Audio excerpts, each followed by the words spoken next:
आंवला नवमी की व्रत कथा। कार्तिक माह के शुक्ला पक्ष की नवमी के दिन आंवला नवमी मनाई जाती है। इसे अक्षय नवमी भी कहा जाता है, क्योंकि इस दिन किया गया कोई भी शुभ कार्य अक्षय फल देने वाला होता है, अर्थात उसके शुभ फल में कभी कमी नहीं आती। हमारे आयुर्वेद में आंवला को आयु और आरोग्य वर्धक कहा गया है।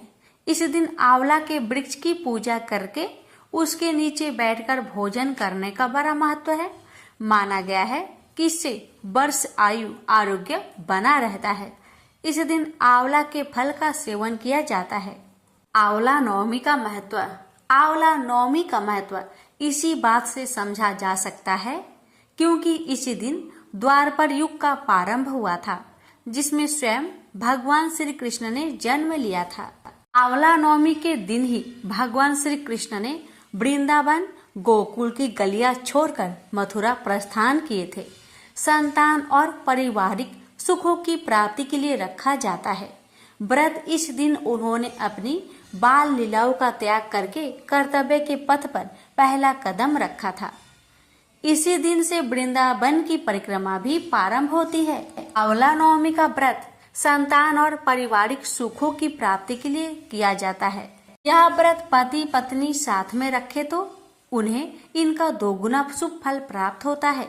आंवला नवमी के दिन स्नान आदि करके किसी आंवला वृक्ष के समीप जाए, उसके आसपास साफ सफाई करके आंवला वृक्ष की जड़ में शुद्ध जल अर्पित करे, फिर उसकी जड़ में कच्चा दूध डाले, पूजन सामग्रियों से वृक्ष की पूजा करे और उसके तने पर कच्चा सूत या औली 8 परिक्रमा करते हुए लपेटे। कुछ जगह 108 परिक्रमा भी की जाती है।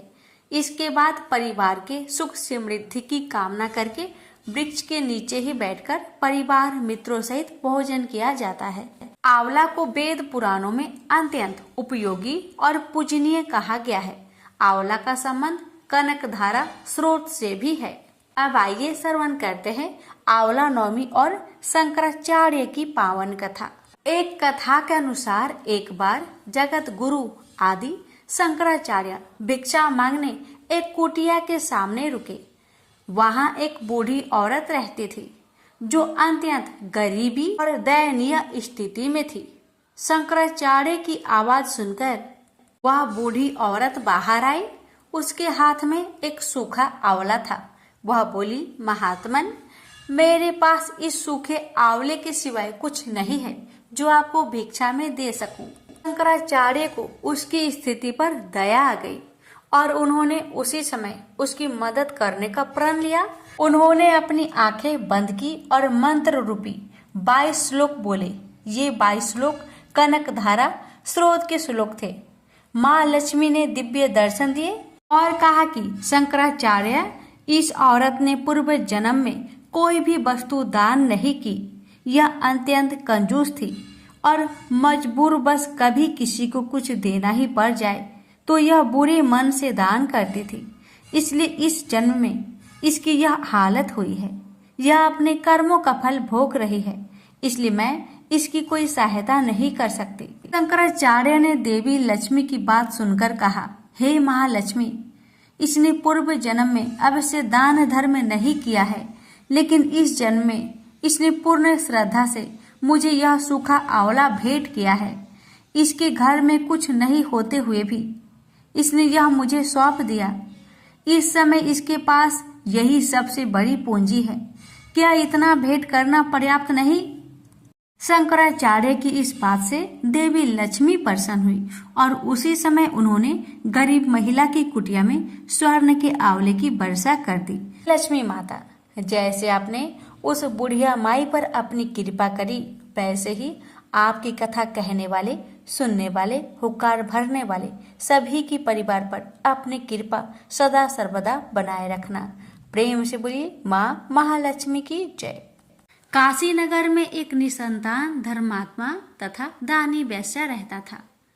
एक दिन वैश्या की पत्नी से एक पड़ोसन बोली, यदि तुम किसी पराये लड़के की बलि भैरव को नाम से चढ़ा दो तो तुम्हें पुत्र प्राप्त होगा। यह बात जब वैश्या को पता चली तो उसने अस्वीकार कर दिया। परंतु उसकी पत्नी मौके की तलाश में लगी रही। एक दिन एक कन्या को उसने कुएं में गिराकर भैरव देवता के नाम पर बलि दे दी। इस हत्या का परिणाम विपरीत हुआ। लाभ की जगह उसके पूरे बदन में कोर हो गया तथा लड़की की प्रेत आत्मा उसे सताने लगी। वैश्या के पूछने पर उसकी पत्नी ने सारी बात बता दी। इस पर वैश्या कहने लगा, गौवध, ब्राह्मण वध तथा बाल वध करने वाले के लिए इस संसार में कहीं जगह नहीं है। इसलिए तू गंगा तट पर जाकर भगवान का भजन कर तथा गंगा में स्नान कर, तभी तू इस कष्ट से छुटकारा पा सकती है। वैश्या की पत्नी पश्चाताप करने लगी और रोग मुक्त होने के लिए माँ गंगा के शरण में गई। तब गंगा ने उसे कार्तिक शुक्ला पक्ष की 9वीं तिथि को आंवला के वृक्ष की पूजा कर आंवले का सेवन करने की सलाह दी, जिस पर महिला ने गंगा माता के बताए अनुसार इस तिथि को आंवला वृक्ष का पूजन कर आंवला ग्रहण किया था और वह रोग मुक्त हो गई थी। इस व्रत व पूजन के प्रभाव से कुछ दिनों बाद उसे दिव्य शरीर व पुत्र रत्न की प्राप्ति हुई। तभी से हिंदुओं में इस व्रत को करने का प्रचलन बढ़ा। तब से लेकर आज तक यह परंपरा चली आ रही है। हे आंवला नवमी के देवता, आपकी कथा कहने वाले और श्रद्धा भाव से इस कथा को श्रवण करने वाले, पुत्र की कामना रखने वाले हर माताओं को पुत्र प्राप्ति का आशीर्वाद अवश्य देना। प्रेम से बोलिए आंवला देवता की जय। जय श्री हरि लक्ष्मी माता की जय। एक राजा था, उसका प्रण था वह रोज 1.25 मन आंवले दान करके ही खाना खाता था। इससे उसका नाम आंवलिये राजा पड़ गया। एक दिन उसके बेटे बहू ने सोचा कि राजा इतने सारे आंवले रोजाना दान करते हैं, इस प्रकार तो एक दिन सारा खजाना खाली हो जाएगा। इसलिए बेटे ने राजा से कहा कि उसे इस तरह दान करना बंद कर देना चाहिए। बेटे की बात सुनकर राजा को बहुत दुख हुआ और राजा रानी महल छोड़कर बियाबान जंगल में जाकर बैठ गए। राजा रानी आंवला दान नहीं कर पाए और प्रण के कारण कुछ खाया नहीं। जब भूख प्यासे 7 दिन हो गए तब भगवान ने सोचा कि यदि मैंने इनका प्रण नहीं रखा और इसका सत नहीं रखा तो विश्वास चला जाएगा। इसलिए भगवान ने जंगल में ही महल, राज्य और बाग बगीचे सब बना दिए और ढेरों आंवले के पेड़ लगा दिए। सुबह राजा रानी उठे तो देखा कि जंगल में उनके राज्य से भी दुगना राज्य बसा हुआ है। रानी देख कहती है, सत मत छोड़ो, सुरमा सत छोड़िया पत जाए, सत की छोड़ी लक्ष्मी फिर मिलेगी आए। आओ नहा धोकर आंवले दान करे और भोजन करे। राजा रानी ने आंवले का दान करके खाना खाया और खुशी खुशी जंगल में रहने लगे। उधर आंवला देवता का अपमान करने व माता पिता से बुरा व्यवहार करने के कारण बहू बेटे के बुरे दिन आ गए। राज्य दुश्मनों ने छीन लिया, दाने दाने को मोहताज हो गए और काम ढूंढते हुए अपने पिताजी के राज्य में आ पहुँचे। उनके हालत इतने बिगड़े हुए थे कि पिता ने उन्हें बिना पहचाने हुए काम पर रख लिया। बेटे बहू सोच भी नहीं सकते कि उनके माता पिता इतने बड़े राज्य के मालिक भी हो सकते हैं। सो उन्होंने भी अपना माता पिता को नहीं पहचाना। एक दिन बहू ने सास के बाल गूंथते समय उनकी पीठ पर मस्सा देखा। उसे यह सोचकर रोना आने लगा कि ऐसा मस्सा मेरी सास के भी था। हमने ये सोचकर उन्हें आंवला दान करने से रोका था कि हमारा धन नष्ट हो जाएगा। आज वे लोग न जाने कहाँ होंगे। यह सोचकर बहू को रोना आने लगा और आंसू टपक टपक कर सास की पीठ पर गिरने लगे। रानी ने तुरंत पलटकर देखा और पूछा कि तू क्यों रो रही है।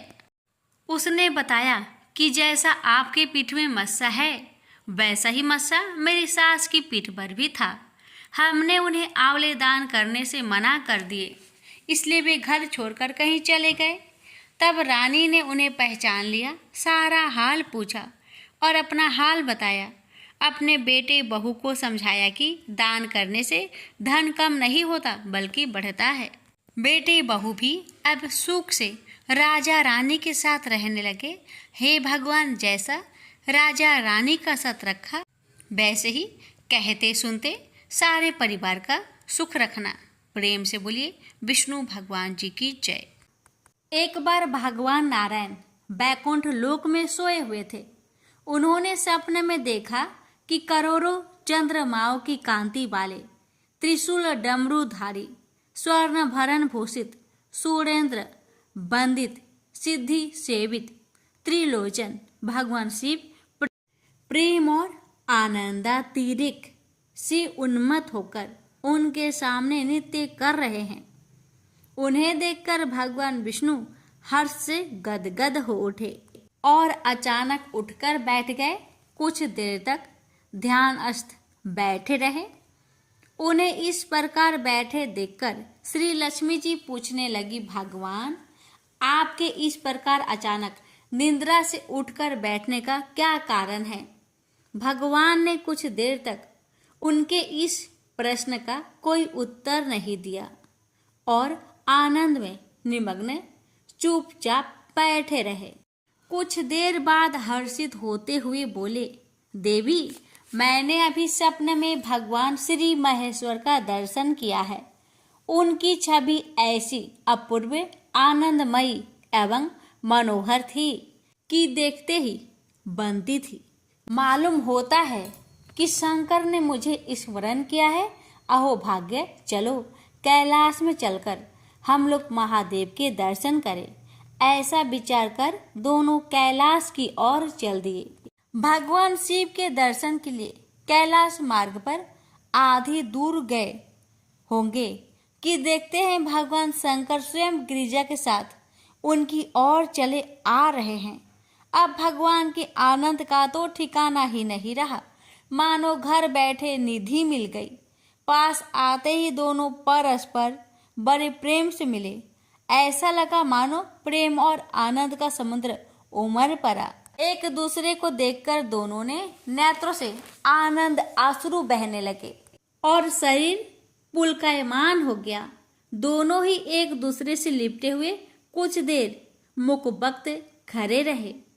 प्रश्नों उत्तर होने पर मालूम हुआ कि शंकर जी को भी रात्रि में इसी प्रकार का सपना हुआ कि मानो विष्णु भगवान को वे उसी रूप में देख रहे हैं जिस रूप में अब उनके सामने खड़े थे।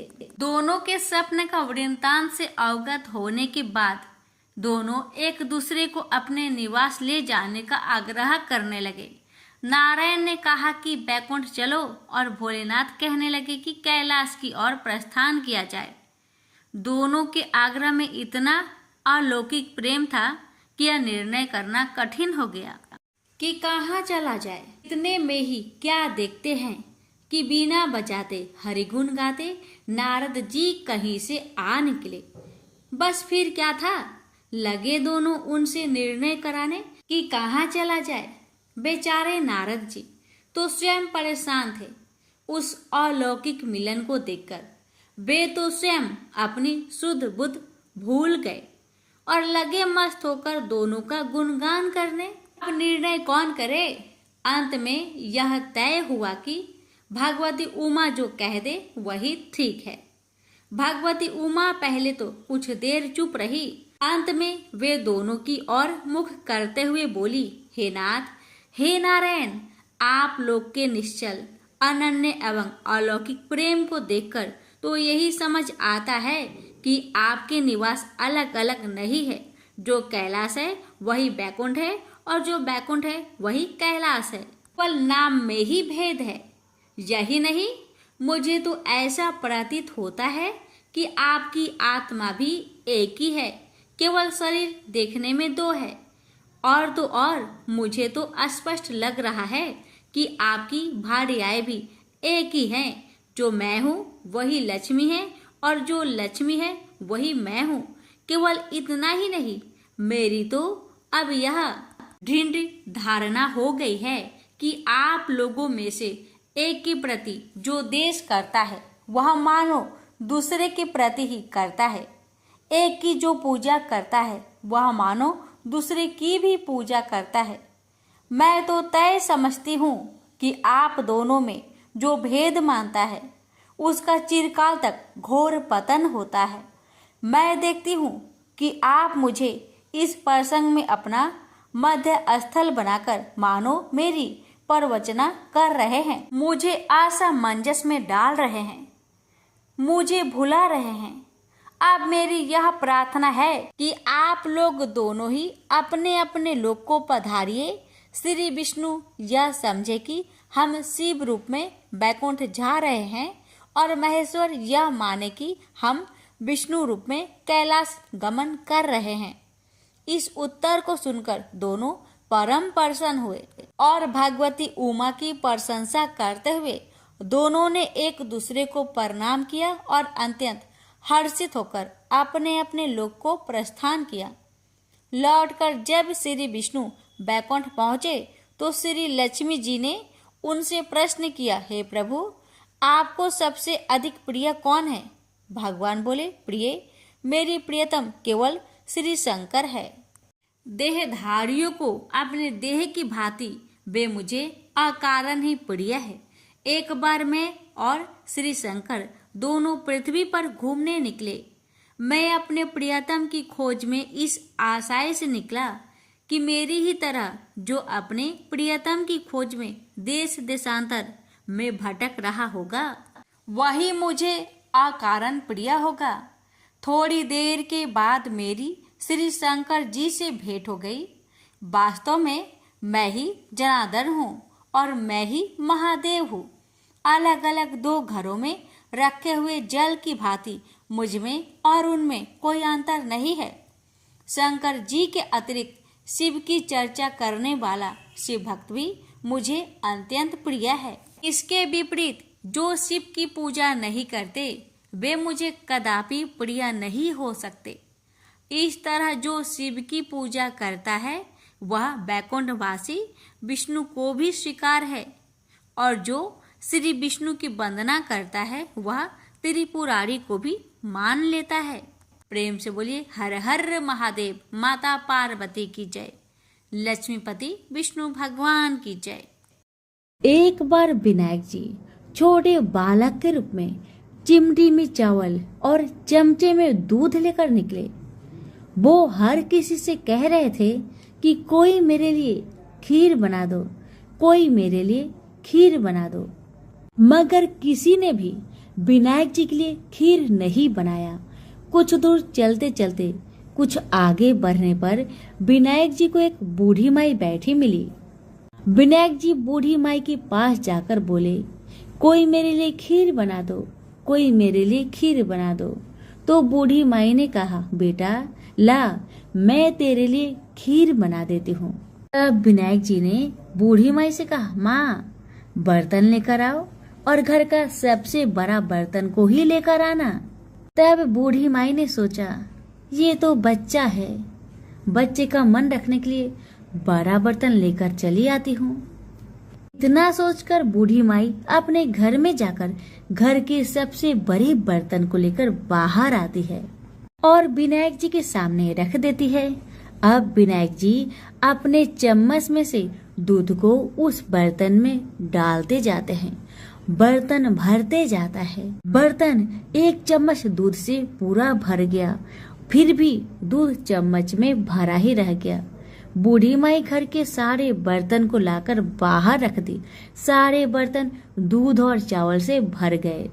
अब विनायक जी बूढ़ी माई से कहते हैं, माँ तुम खीर बनाओ, मैं नहाकर आता हूँ, फिर खीर को खा लूंगा। जब बूढ़ी माई ने बड़े प्यार से खीर को तैयार किया तो बूढ़ी माई के पोते और पोती खीर खाने के लिए रोने लगे। तब बूढ़ी माई अपने आंखें को बंद करके विनायक जी का नाम लेकर चूल्हे में थोड़ा सा खीर को डाल दिया और कहने लगी, विनायक जी आपका भोग लगे। इतना करने के बाद बूढ़ी माई ने अपने पोते पोती को कटोरी भर भर कर खीर खाने को दे दिया। अब तो ऊपर छत पे बैठी पड़ोसन ने बूढ़ी माई को ये सब करते देख लिया। अब तो बूढ़ी माई ने सोचा इस पड़ोसन को भी कटोरा भरकर खीर दे देना ही पड़ेगा, वरना ये किसी से चुगली कर देगी। इतना सोचकर बूढ़ी माई ने उसे भी एक कटोरा खीर हाथों में थमा दिया। अब इतना होने के बाद बूढ़ी माई की बेटे की बहू ने चुपके से एक कटोरा खीर निकाली और उसे चुपके से खाकर चक्की के नीचे छुपा दिया। इतना होने के बावजूद भी गणेश जी यानी कि विनायक जी अभी तक नहाकर नहीं आए थे। अब तो बूढ़ी माई को भी भूख लगने लगी, तो वह भी एक कटोरा खीर लेकर दरवाजे के पीछे बैठकर फिर से कहने लगी, हे विनायक महाराज, आपका भोग लगे। इतना कहकर हाथ जोड़कर अपना खीर को खाना शुरू कर दिया। अब इतना होने के बाद गणेश जी आ गए। तब बूढ़ी माई ने कहा, आरे गणेश, आरे मेरे विनायक, खा ले तेरा खीर, मैं तो तेरा ही इंतजार कर रही थी। तब विनायक जी ने कहा, माँ, मैंने तो खीर पहले ही खा लिया है। तब बूढ़ी माई ने कहा, कब खाया बेटा तुमने खीर? तब विनायक जी ने कहा, जब तेरे पोते पोती ने खाई थी तब मैंने खाया था, और जब तेरी पड़ोसन ने खाई थी तब भी खाया था, और जब तेरी बहू ने खाई तब भी खाया था। अब तूने खीर खाई तो तेरा पेट पूरा भर गया। तब बूढ़ी माई ने कहा, बेटा तेरी सारी बात तो सच है, लेकिन बहू बेचारी सुबह से घर का सारा काम में लगी है, तो उसने फिर खीर कब खाई बताओ? तब विनायक जी महाराज ने कहा, चक्की के नीचे जाके देखो माँ, वहाँ कटोरा पड़ा है। तूने तो मेरे लिए भोग लगाया था, पर तेरी बहू ने बिना भोग लगाए ही खीर को खा गई। तब बूढ़ी माई ने विनायक जी से कहा, बेटा घर की बात है, घर में रहने दो। अब बताओ कि बची हुई बाकी खीर का मैं क्या करूं? तब विनायक जी ने कहा, नगरी को जिमा दो। बूढ़ी माई ने पूरी नगरी जिमा दी, फिर भी बर्तन खाली नहीं हुआ। जब राजा को यह बात पता चली तो राजा ने बुढ़िया को बुलवाया और कहा, क्या रे बुढ़िया, ऐसा बर्तन तेरे घर में कहाँ से आया? ऐसा बर्तन तो राजा के महल में होना चाहिए। बुढ़िया ने कहा, राजा जी, इस बर्तन को आप ही रख लो। राजा जी ने महल में बर्तन को मंगवा लिया, और बर्तन को महल में लाते ही सारे खीर, कीड़े मकोड़े, बिच्छू, ककले बन गए और बहुत दुर्गंध आने लगी। यह देखकर राजा ने बूढ़ी माई से कहा, बुढ़िया, अपने बर्तन को तुम वापस ले जाओ, मुझे नहीं चाहिए ऐसे बर्तन। बूढ़ी माई ने कहा, ठीक है महाराज, जैसा आप कहे, लेकिन ये तो बर्तन मुझे मेरे विनायक जी ने दिया है। बुढ़िया माई ने बर्तन वापस लिया। बूढ़ी माई की बर्तन वापस लेते ही फिर से वह बर्तन खीर से भर गया और सुगंधित खुशबू आने लगी। बूढ़ी माई घर आकर विनायक जी से कहने लगी, हे विनायक महाराज, बर्तन में बचे हुए खीर को मैं क्या करूं? तब विनायक जी ने कहा, बची हुई खीर को झोपड़ी के कोने में खरा खोद कर डाल दो। उसी जगह सुबह जब तुम उठकर खोदोगी तो धन के 2 चारे मिलेंगे। ऐसा कहकर विनायक महाराज अंतर ध्यान हो गए, और जाने से पहले विनायक महाराज ने बूढ़ी माई की झोपड़ी में लात मारकर चले गए। वैसे ही बूढ़ी माई की झोपड़ी तो महल में बदल गया। सुबह बहू ने फावड़ा लेकर पूरे घर को खोद डाला, लेकिन कुछ मिला ही नहीं। तो बहू ने सासू माँ से कहने लगी, सासू माँ, तेरे विनायक जी तो झूठे हैं। सासू माँ कहने लगी, नहीं नहीं, मेरे विनायक जी तो झूठा नहीं है, ला मैं देखती हूँ। बुढ़िया माई ने सुई लेकर खोजने लगी तो टन टन करते 2 धन के चारे निकल आए। तब बहू ने कहा, सासू माँ, तेरे गणेश जी तो साचो है।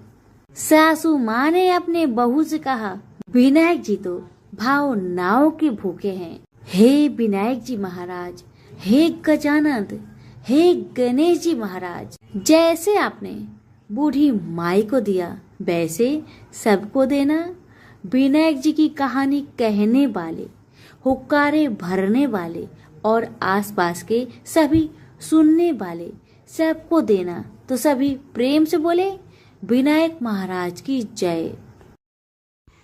लापसी तपसी की कथा। एक लापसी था, एक तपसी था। तपसी हमेशा भगवान की तपस्या में लीन रहता था। लापसी रोजाना 1.25 सेर की लापसी बनाकर भगवान का भोग लगाकर जीम लेता था। एक दिन दोनों लड़ने लगे। लापसी बोला, मैं रोज भगवान की तपस्या करता हूँ, इसलिए मैं बड़ा हूँ। लापसी बोला कि मैं रोज भगवान को 1.25 सेर लापसी का भोग लगाता हूँ, इसलिए मैं बड़ा हूँ। नारद जी वहां से गुजर रहे थे। दोनों को लड़ता देखकर उनसे पूछा कि क्यों तुम लड़ रहे हो। लापसी ने खुद को बड़ा होने का कारण बताया और तपसी ने अपना कारण बताया। नारद जी बोले, तुम्हारा फैसला मैं कर दूंगा। दूसरे दिन लापसी और तपसी नहाकर अपनी रोज की भक्ति करने आए तो नारद जी ने छुपकर 1.25 करोड़ की एक अंगूठी उन दोनों के आगे रख दी। तपसी की नजर जब अंगूठी पर पड़ी तो उसने चुपचाप अंगूठी उठाकर अपने नीचे दबा ली। लापसी की नजर अंगूठी पर पड़ी लेकिन उसने ध्यान नहीं दिया। भगवान को भोग लगाकर लापसी खाने लगा। नारद जी सामने आए तो दोनों ने पूछा कि कौन बड़ा। तो नारद जी ने तपसी को खड़ा होने को कहा। वो खड़ा हुआ तो उसके नीचे दबी अंगूठी दिखाई पड़ी। नारद जी ने तपसी से कहा, तपस्या करने के बाद भी तुम्हारी चोरी करने की आदत नहीं गई, इसलिए लापसी बड़ा है और तुम्हें तुम्हारी तपस्या का कोई भी फल नहीं मिलेगा। तपसी शर्मिंदा होकर माफी मांगने लगा। उसने नारद जी से पूछा, मुझे मेरी तपस्या का फल कैसे मिलेगा। नारद जी ने कहा, यदि कोई गाय और कुत्ते की रोटी नहीं बनाएगा तो फल तुझे मिलेगा। यदि कोई ब्राह्मण को भोजन करवाकर दक्षिणा नहीं देगा तो फल तुझे मिलेगा। यदि कोई साड़ी के साथ ब्लाउज नहीं देगा तो फल तुझे मिलेगा। यदि कोई दिए से दिया जलाएगा तो फल तुझे मिलेगा। यदि कोई सारी कहानी सुने लेकिन तुम्हारी कहानी नहीं सुने तो फल तुझे मिलेगा। उसी दिन से हर व्रत कथा कहानी के साथ लापसी तपसी की कहानी भी सुनी और कही जाती है। प्रेम से बोलिए लक्ष्मी नारायण की जय।